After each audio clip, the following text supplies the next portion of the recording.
কল্পনা করুন আপনি দীপাবলির ছুটিতে বাড়ি ফিরেছেন, মায়ের হাতের খিচুড়ি খেয়ে আরাম করছেন। হঠাৎ ফোন বাজে। ফোনের ওপার থেকে বস বলছেন 24 ঘন্টার মধ্যে আমেরিকা ফিরো, নইলে চাকরি গেল। বন্ধুরা, ট্রাম্পের একটা ঘোষণায় লক্ষ লক্ষ ভারতীয় প্রফেশনালের স্বপ্নের দরজা বন্ধ হয়ে যাচ্ছে মনে হলো। কিন্তু অবাক করে দেয় এই গল্পের টুইস্ট। ট্রাম্প নিজেই ঘুরে দাঁড়ালেন, হার মেনে নিলেন আমাদের প্রতিভার সামনে।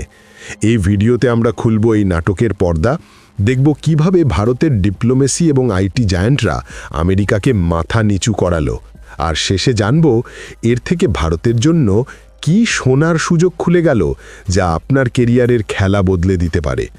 শেষ পর্যন্ত থাকুন, কারণ এটা শুধু খবর নয়, আমাদের দেশের বিজয়ের একটা বার্তা। গতকাল 20 সেপ্টেম্বর 2025 ট্রাম্প হঠাৎ একটা এক্সিকিউটিভ অর্ডার সাইন করলেন, যাতে নতুন H1B ভিসার জন্য $1 লাখ ফি চাপানো হলো। ফলে গুগল, মাইক্রোসফটের মতো কোম্পানিগুলো প্যানিকে পড়ে গেল। ভারতে ছুটিতে থাকা কর্মীদের বলল, তাড়াতাড়ি ফিরো, নইলে $1 লাখ ফি দিতে হবে। কিন্তু আজ সকালে কি হলো সেটা শুনলে আপনার চোখ কপালে উঠে যাবেন। যখন সারা বিশ্ব ভাবছে ট্রাম্প আবার আমেরিকা ফার্স্ট নিয়ে ভারতীয় প্রতিভাকে ধাক্কা দিলেন, তখন হোয়াইট হাউস থেকে একটা বোমা ফাটল। এই ফি শুধু নতুন আবেদনের জন্য, পুরনো ভিসাধারীদের জন্য নয়। ট্রাম্পের এই বিশাল ইউটার্ন শুধু প্যানিক থামানো না, আমেরিকানদের মধ্যে ক্ষোভের আগুন জ্বালিয়ে দিল। কারণ তারা বুঝতে পারল তাদের টেক জায়ান্টরা ভারত ছাড়া চলতে পারে না। এই গল্পের মাঝে লুকিয়ে আছে ভারতের শক্তি। আমাদের যুবক যুবতীরা যে স্বপ্ন দেখে সেটা কেউ ছিনিয়ে নিতে পারে না। এবার আসুন এই নাটকের পুরোটা খুলে দেখি, যাতে আপনি বুঝতে পারেন এটা কেন ভারতের বিজয়। চলুন গল্প শুরু করি শুরু থেকে। কল্পনা করুন আপনি একটা আইটি ইঞ্জিনিয়ার, আইআইটি থেকে পড়া, সিলিকন ভ্যালির স্বপ্ন নিয়ে আমেরিকা গেছেন। আর এখানেই আসে H1B ভিসার কথা। H1B ভিসা কি জানেন? এটা যেন একটা সোনার চাবি, যা দিয়ে ভারতের স্কিল্ড কর্মীরা আমেরিকার টেক কোম্পানিগুলোতে কাজ করে। উদাহরণ দেই, গুগল বা ইনফোসিসের মতো কোম্পানি ভারত থেকে ইঞ্জিনিয়ার নেয়, কারণ আমরা সস্তায় কিন্তু সেরা কাজ করি। গত বছর 2024-এ 70% H1B ভিসা ভারতীয়দেরই গেছে। কিন্তু 19 সেপ্টেম্বর 2025-এ ট্রাম্প হঠাৎ একটা প্রক্লেমেশন সাইন করলেন। কি বললেন? নতুন H1B আবেদনের জন্য $1 লাখ বা 88 লক্ষ টাকা ফি দিতে হবে, আর এটা 21 সেপ্টেম্বর থেকে কার্যকর। কিন্তু এখানেই টুইস্ট। আজ 21 সেপ্টেম্বর সকালে হোয়াইট হাউসের প্রেস সেক্রেটারি ক্যারোলিন লিটিফ থেকে ক্ল্যারিফিকেশন এলো। কি বললেন তিনি? তিনি বললেন এই $1 লাখ ফি শুধু নতুন আবেদনের জন্য, পুরনো ভিসাধারীদের রিনিউয়াল বা বিদ্যমান স্টের জন্য নয়। আর এটা একবারের পেমেন্ট, H1B 3 থেকে 6 বছরের ভ্যালিডিটির জন্য শুধু একবার। এটা যেন ট্রাম্পের আমেরিকা ফার্স্টের পেছনে একটা বড় লুঙ্গি পড়ে গেল। USCIS এর অফিসিয়াল টুইটও এটাই বলছে।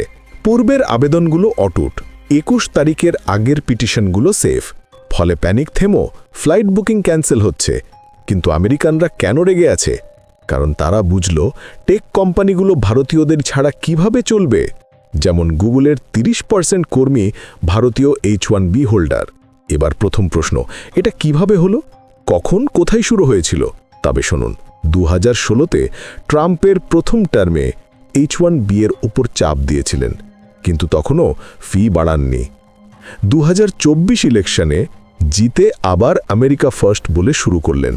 19 সেপ্টেম্বর ওয়াশিংটন থেকে প্রক্লেমেশন দিলেন, যা 21 তারিখ রাত 12:01 থেকে কার্যকর। কিন্তু ভারতের পররাষ্ট্র মন্ত্রণালয় তৎক্ষণাৎ রিয়্যাক্ট করল। স্পোকসপারসন রণধীর জয়সওয়াল বললেন, এটা শুধু ইকোনমি নয়, পরিবারের ওপর মানবিক প্রভাব পড়বে। ইনোভেশন ভারত আমেরিকা দুই দেশেরই লাভ। ফলে রাত 1:30-এ ক্ল্যারিফিকেশন এলো। এটা ভারতের ডিপ্লোমেসির জয়। যেন আমরা বললাম, ভাই তোমাদের টেক ছাড়াও আমরা চলতে পারবো, কিন্তু তোমরা আমাদের ছাড়া কি করবে? দ্বিতীয় প্রশ্ন, এর পরিণতি কি হবে? লং টার্মে দেখুন, নতুন আবেদনকারীদের জন্য 88 লাখ টাকা ফি, মানে $1 লাখ, মানে ছোট কোম্পানিগুলো থামবে। TCS, ইনফোসিসের মতো ভারতীয় ফার্মগুলোর উপর চাপ, কারণ তারা 70% H1B নেয়। কিন্তু ক্লেভারলি বলি, এটা আমেরিকারই লস। NPR এর রিপোর্ট বলছে টেক কোম্পানিরা ট্রাম্পকে করছে, কারণ AI, ক্লাউডের মতো ফিল্ডে আমেরিকান ট্যালেন্ট কম।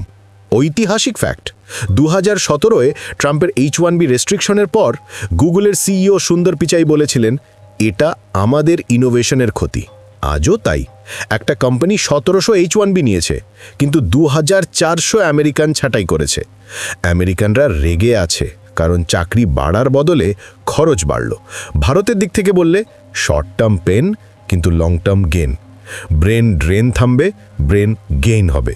তৃতীয় প্রশ্ন, পরবর্তী কি হবে এবং ভারত কি করবে? দেখুন, এটা আমাদের সুযোগ। প্রথমে ডোমেস্টিক জবস বাড়ানো। কোভিডের পর রিমোট ওয়ার্ক হয়েছে স্ট্যান্ডার্ড, যেমন বেঙ্গালুরু থেকে সিলিকন ভ্যালির প্রজেক্ট করা যায়। সরকারকে ডিজিটাল ইন্ডিয়া স্কিল ইন্ডিয়া মিশনকে বুস্ট দিতে হবে। এআই ল্যাব সেট করতে হবে টিয়ার 2 সিটিতে, যেমন লখনউ বা ইন্দোরে। দ্বিতীয়ত, এফডিআই আকর্ষণ। যদি আমেরিকান কোম্পানি ফি এড়াতে চায়, তারা ভারতে অফিস খুলবে। ইতিহাস বলছে 2018তে ট্রাম্পের ট্রেড ওয়ারে চায়না থেকে সাপ্লাই চেইন ভারতে এসেছে, এখন H1Bতেও তাই হবে। তৃতীয়ত, ডাইভার্সিফাই করা, যেমন কানাডা, অস্ট্রেলিয়ার ভিসা সহজ করা। হায়দ্রাবাদের এমপি আসাদুদ্দিন ওয়াইসি বলেছেন, এটা তেলেঙ্গানা, আন্ধ্রের মতো স্টেটের ওপর বড় প্রভাব ফেলবে, কিন্তু আমরা প্রস্তুত হতে হবে যাতে আমাদের যুবকরা স্বদেশে ফিরে ইনোভেট করে। এটা প্যাট্রিয়টিক কল। আমরা যেন বলি, ট্রাম্প, তোমার দেওয়াল আমরা লাফিয়ে পারব, কিন্তু আমাদের দেশকে আরও শক্তিশালী করে যাব। চতুর্থ প্রশ্ন, আমরা কি করব? ব্যক্তিগত লেভেলে, যদি আপনি স্টুডেন্ট, আইআইটির পর স্টার্ট আপ করুন, ফ্লিপকার্ট বা পেমেন্টসের মতো। কোম্পানি লেভেলে রিমোট কোলাবোরেশন বাড়ান। সরকার লেভেলে ওয়াইসির মতো নেতারা সঠিক বলছেন, হিউম্যানিটেরিয়ান অ্যাঙ্গেল তুলুন।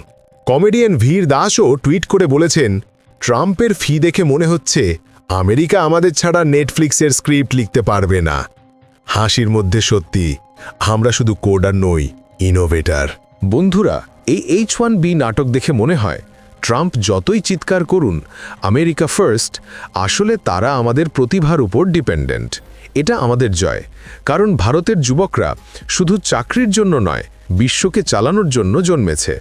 কল্পনা করুন, যদি এই ফি না থাকতো, আমরা চলতাম আমেরিকা। কিন্তু এখন আমরা নিজের দেশে জায়েন্ট তৈরি করব, যেমন জাস্ট ডায়াল বা ওয়াজে, যা বিশ্বকে চমকে দিয়েছে। ট্রাম্পের ইউ-টার্ন আমাদের শেখালো ডিপ্লোম্যাসি আর ট্যালেন্টের জুটি অজেয়। হায়দ্রাবাদের রাস্তায় যুবকরা যখন কোডিং করে, সেটা শুধু অ্যাপ নয়, ভারতের ভবিষ্যৎ। আমরা পেট্রিয়েট হয়ে উঠি, স্বদেশে ফিরে ইনোভেট করি, বিদেশকে দেখাই যে ভারত ছাড়া বিশ্ব থমে যাবে। এটা ব্রেইন ড্রেনের শেষ, ব্রেইন গেইনের শুরু। বন্ধুরা, ভিডিওটিকে শেষ করার আগে আপনাদের কাছে একটি ছোট্ট কুইজ, আর তা হলো, সম্প্রতি ডোনাল্ড ট্রাম্প যে চাবাহার বন্দরটি থেকে স্যাংশন ওয়েবার তুলে নেওয়ার সিদ্ধান্ত নিয়েছেন, সেটি কোন দেশের ভেতরে অবস্থিত? Option A Bharat, option B Afghanistan, option C Pakistan, option D Iran. কমেন্টে আপনার উত্তর অবশ্যই জানান। যাদের উত্তর সঠিক হবে তাদেরকে আমাদের চ্যানেলের তরফ থেকে হার্ট দেওয়া হবে। আমাদের আগের ভিডিওগুলো দেখার জন্য ডান প্লেলিস্টে ক্লিক করুন। আমাদের রিসেন্ট ভিডিও দেখার জন্য বাঁ পাশে ক্লিক করুন। ভিডিওটি ভালো লাগলে লাইক করে দিন। চ্যানেলটিকে সাবস্ক্রাইব করে রাখুন, যাতে আপনি পরবর্তী ভিডিও আপডেট সবার আগে পেতে পারেন। জয় হিন্দ, বন্দে মাতরম।